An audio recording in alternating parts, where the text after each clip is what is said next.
Hey everyone, I'm Keen947, aka Wolfkeen, and welcome to another edition of a Wolf's Word Special. Now today on a Wolf's Word Special, I just watched the 2012 Spike VGAs. I have to admit, this year was pretty cool with some of the game categories, but again, they kinda didn't show it all. They didn't show every category on the show like they normally do. So what I'm going to be doing is, I'm going to be talking about some of the awards and do I feel like this game deserved it or not.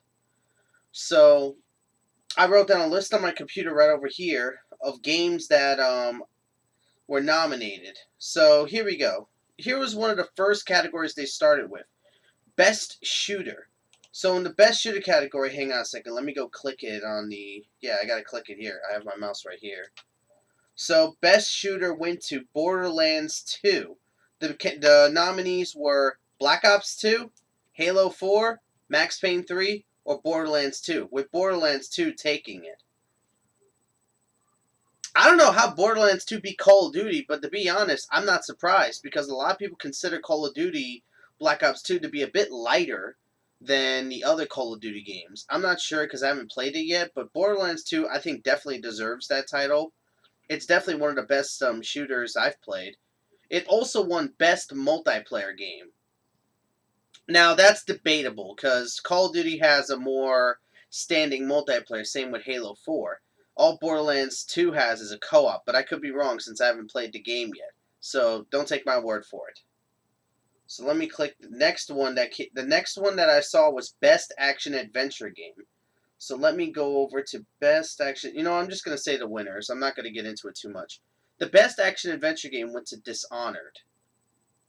You know what? I wouldn't have picked another choice. Dishonored is a pretty good game, and I have to admit, it's a good action-adventure. I think it definitely deserved its title.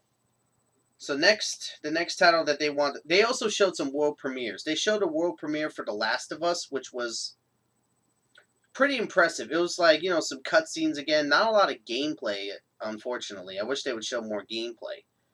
So then they had a world premiere of... The Last of Us, which was really impressive. I can't wait to play this game. They finally made an announcement date when it's coming out, which is in May.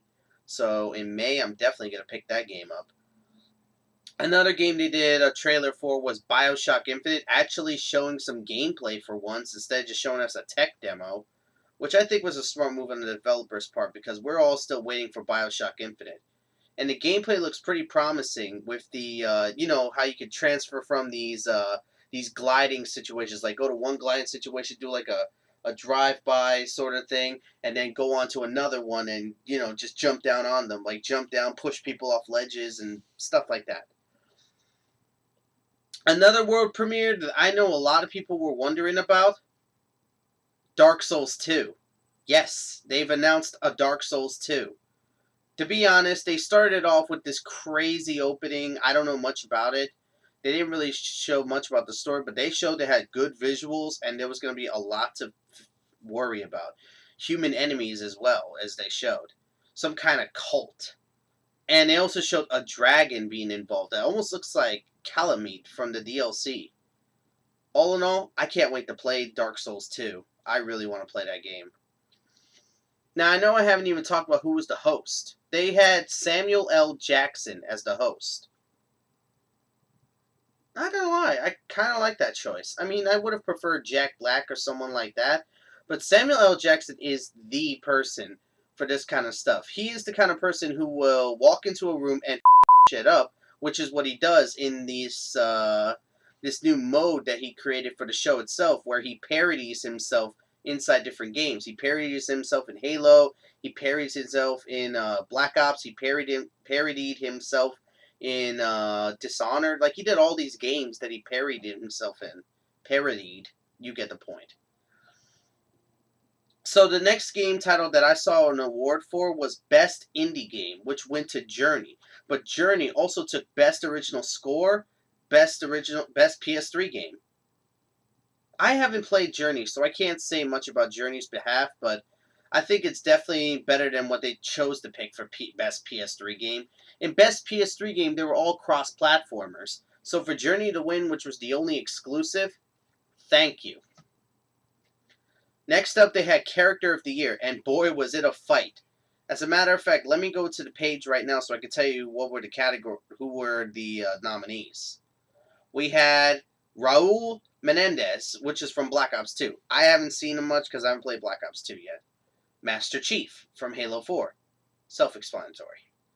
The Commander Shepard, but they're including both the female and male Shep.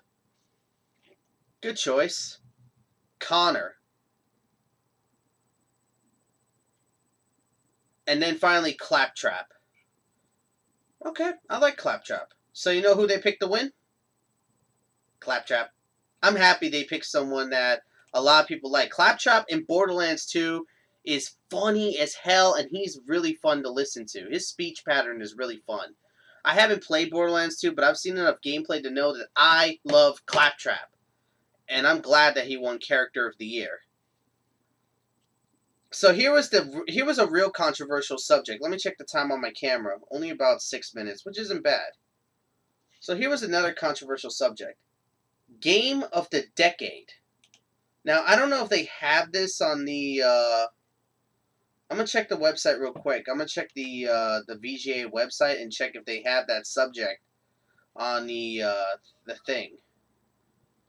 Because they had some pretty damn good games up there for Game of the Decade. Legend of Zelda Wind Waker, Batman Arkham City, Red Dead Redemption, Half-Life 2, and other games like that. I mean, there were 10 games up there for Game of the Decade.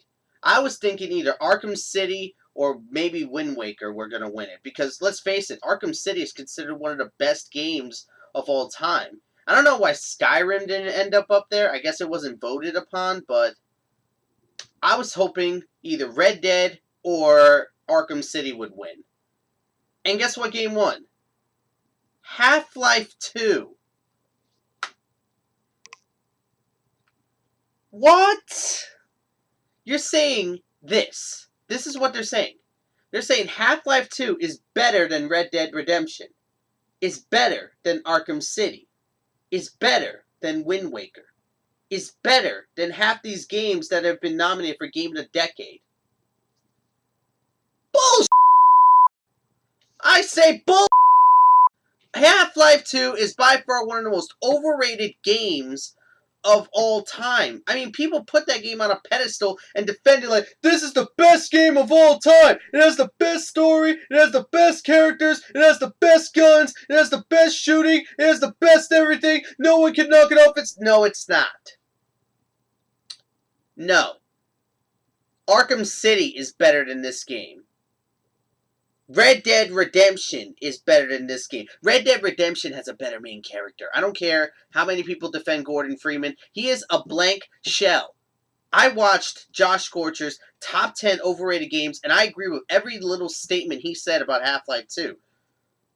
It's overrated, the game. I find Half-Life 2 to be immensely overrated, and I'm shocked that they would pick Half-Life 2 to be Game of the Decade. No, Game of the Decade should have gone to something better, like Red Dead Redemption. But this is my own opinion. There's not much I can say, but I'm pretty sure a lot of you are agreeing out there that Half-Life 2 is not better than Red Dead and Arkham City. No. I don't care.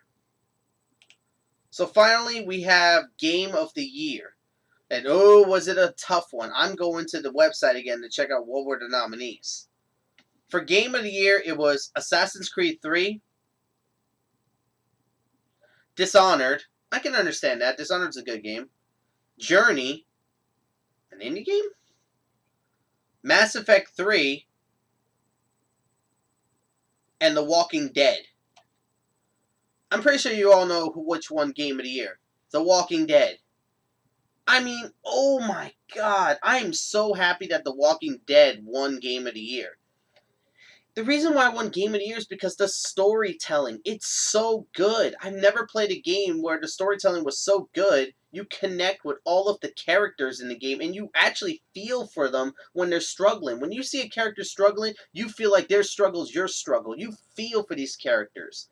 And when certain tragic events happen in the game, you feel it. You feel it. It's not like you're like, meh, just happened. Doesn't matter. You actually feel like, oh my god. Like a little destroyed. I mean, some of the best episodes were episodes 3 and 5. And this is me being honest. Episode 3 was probably one of my favorites. Episode 5 is my all-time favorite of the Walking Dead episodic adventure. And there's so many reasons why I love Episode 5. Because all your choices culminate here. So pretty much every choice you've made now affects you. What a game. Telltale also won Studio of the Year. What a year for Telltale, huh? I cannot wait for their next episodic adventure, and I really can't wait for anything else. There wasn't much on the world premieres. They also world premiered Spartan Ops, which is supposed to be more missions for the Spartan Ops missions, which I don't even know about. And that's pretty much it. They didn't do a lot of world premieres and other stuff like that. They did have some cool musical performances by Linkin Park and stuff like that. They even had a montage song of all 5 Game of the Years of their iconic tracks. They had like the track of Dishonored playing, and then they would switch over to the Assassin's Creed 3 track, which is the opening track. Stuff like that were pretty cool.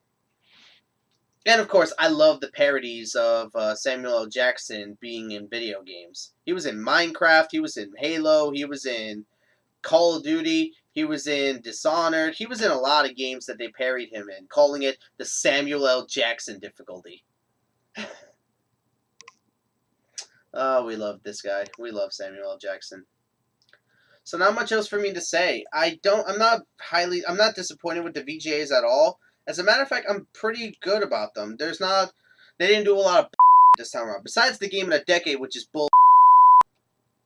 So, not much else for me to say. I think they did a good job this year, and I did like some of the guests and other stuff like that. So, yeah, the Spike VGAs did good this year. Game of the Year, Walking Dead! Woo! Until next time, I'm Keenar47, aka Wolfkeen, and this has been a Wolf's Word special. So, till then, catch you later.